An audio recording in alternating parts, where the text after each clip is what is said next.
Друзья, всем привет! Вы на канале Big Trip Vlog, а мы находимся в Гондурасе. И сегодня я вам расскажу, как спланировать путешествие по этой необычной стране и каких проблем можно от нее ожидать.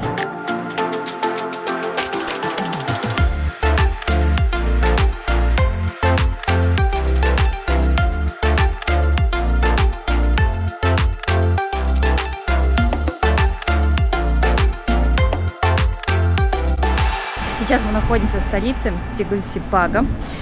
Сначала я хотела записать вечернее время обзор отеля, но в итоге делаю в светлое время суток, потому что наш автобус, который должен был сегодня идти из этой столицы до Никарагуа, отменился. Проходят различные протесты в Гондурасе. В общем, все как всегда. Наш отель находится на охраняемой территории. Также всегда здесь сидит консьерж, охранник, который всех записывает, наблюдает. У нас очень красивый ресепшн. У отеля множество сертификатов. Первое, на что падает взгляд, это, конечно же, картины. Здесь их очень много. Иногда забываешь, что находишься в отеле, и ощущение, что это картинные галереи. Мы только заехали в наш номер. Единственное, что я успела сделать, это поставить свой телефон на зарядку. Номер, надо сказать, что просторный. Здесь есть зеркало, есть телевизор, письменный стол рабочий. Не успеем даже им воспользоваться, потому что буквально здесь на несколько часов. Также здесь есть микроволновая печь, холодильник, кофеварка, две большие кровати king size размера. Посмотрите, как гармонично смотрится цвет кровати, точнее покрывало со стенами, все в зеленых оттенках, что радует глаз. Опять красивые картины, не только на общей территории, но и в нашем номере. Есть прикроватная тумбочка, бра, что удобно, здесь большой шкаф, где можно разместить все вещи. Помимо этого есть гладильная доска, сейф и утюг. Мы пройдем в душевую комнату. Здесь у нас унитаз, большая раковина, очень много полотенец, даже есть фен. Ой, сейчас бы, конечно, помыться. Также есть мыло. Ну и сама душевая. Есть горячая, холодная вода, гель для душа. Обзор комнаты я показывала вам вчера вечером, я его записала, но единственное, что мне не удалось показать, это балкон. Поэтому балкон у нас будет сегодняшней записью в светлое время суток, а сама комната вечерняя. Так, и обещанный балкон уже в светлое время суток. Для нас прошла целая ночь, для вас одно мгновение. Здесь есть столик, два стульчика, и открывается вид на улицу с множеством деревьев. Здесь спокойно, малолюдно и безопасно.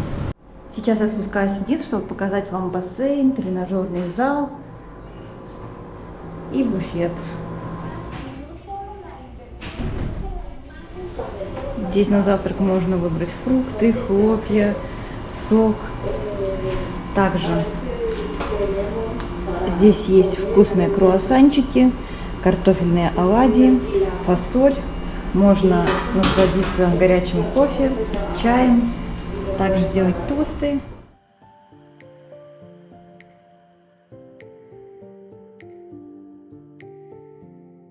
Здесь, значит, можно позавтракать, а в соседнюю комнату можно зайти и позаниматься спортом.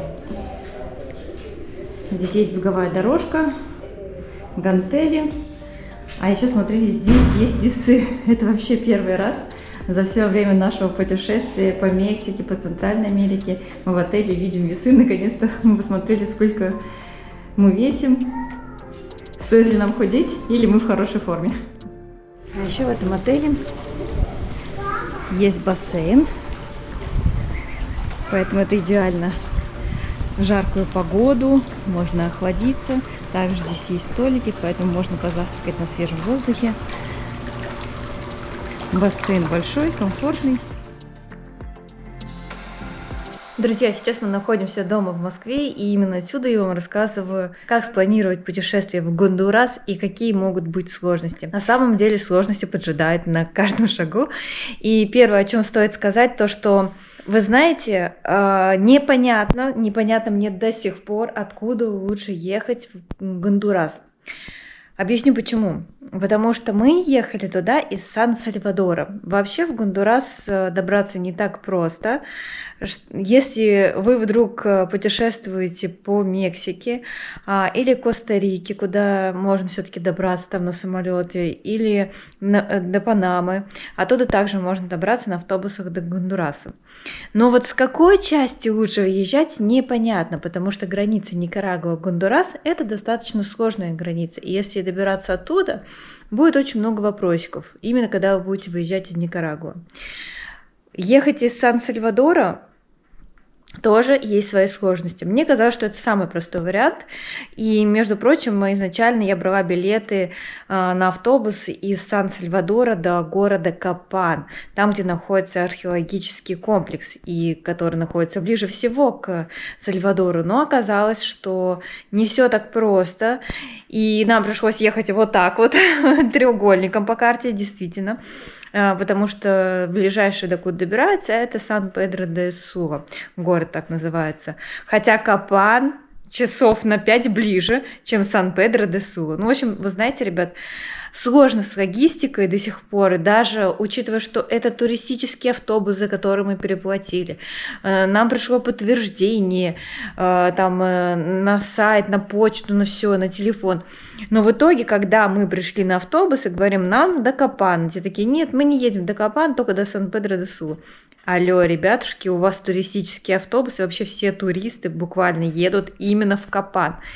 И потом, когда я уже стала думать, как же, наверное, лучше поступить, я поняла, что, возможно, надо было ехать из Гватемалы, страну не Сальвадор, а нужно было ехать в Гондурас. И сначала после посещения Гондураса приехать в Сальвадор, но потом непонятно, как пересекать границу с Никарагуа. Поэтому вопросики существуют до сих пор.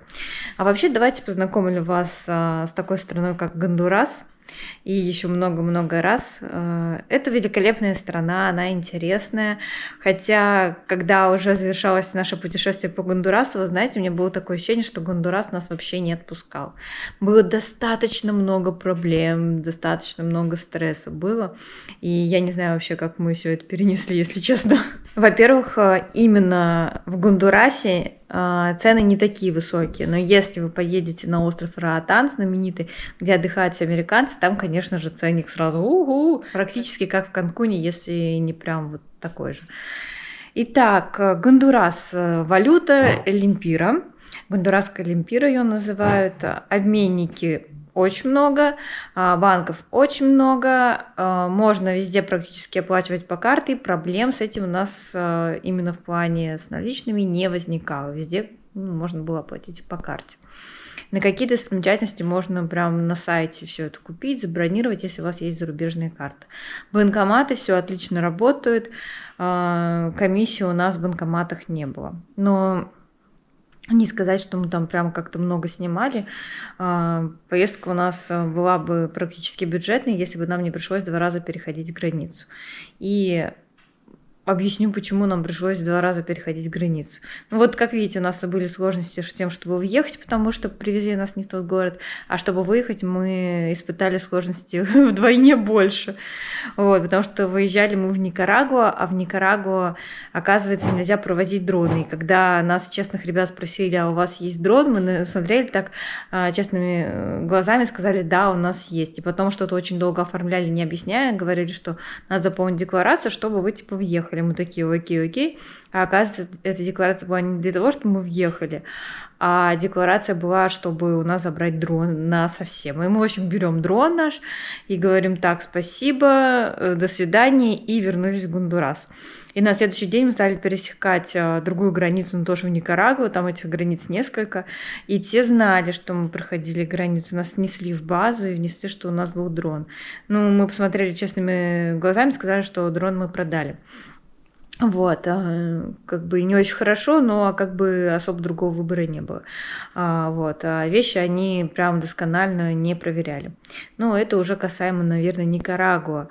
Все-таки мы говорим о Гондурасе. В Гондурасе именно с переходом границ проблем не было вообще. Единственное, что когда выезжаете в Гондурас, надо оплатить небольшие сборы. Для меня это было удивлением, потому что до этого я читала, что такое было в Никарагуа, но то, что здесь будут тоже такие сборы, я раньше этого не видела.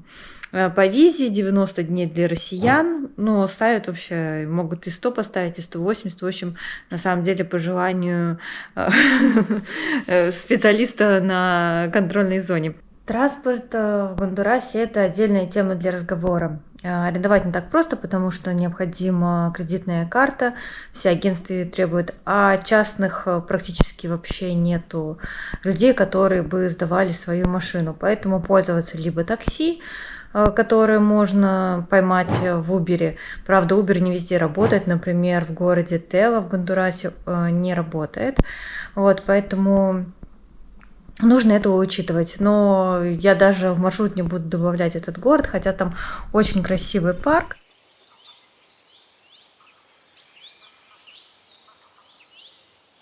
И в целом, если у вас есть такая возможность или вы передвигаетесь на машине, то посетите этот город, потому что там красивый, интересный заповедник.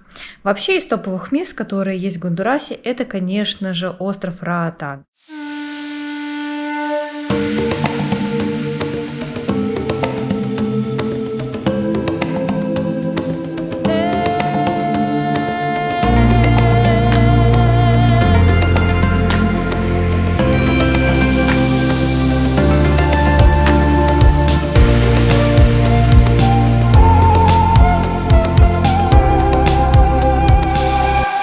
Это, я не знаю, вы знаете, вот как мы приехали, и вот было такое воодушевление, как будто бы мы снова оказались в Канкуне. Американские туристы, такая расслабленная атмосфера, все компактно, все удобно. И очень много интересных мест. Можно насладиться просто красивыми пляжами, искупаться в чистейшей, такой прозрачно-бирюзовой водичке. Можно просто поужинать в ресторанчиках на берегу, пообниматься с ленивцами.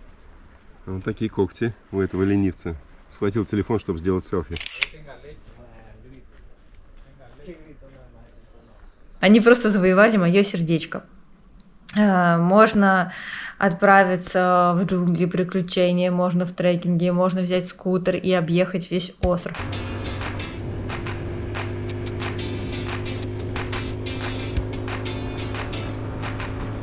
Вот остров Роатан – это то место, которое нужно действительно посетить, когда вы путешествуете по Гондурасу. Конечно же, стоит заехать в Капан, где находится археологический комплекс, но просто мы уже эти археологические комплексы настолько исследовали, что в целом я и не жалею, что мы не побывали в Белизе, куда требовалось сделать визу. Это одна из стран Центральной Америки, куда мы не попали из-за того, что там нужна была дополнительная виза.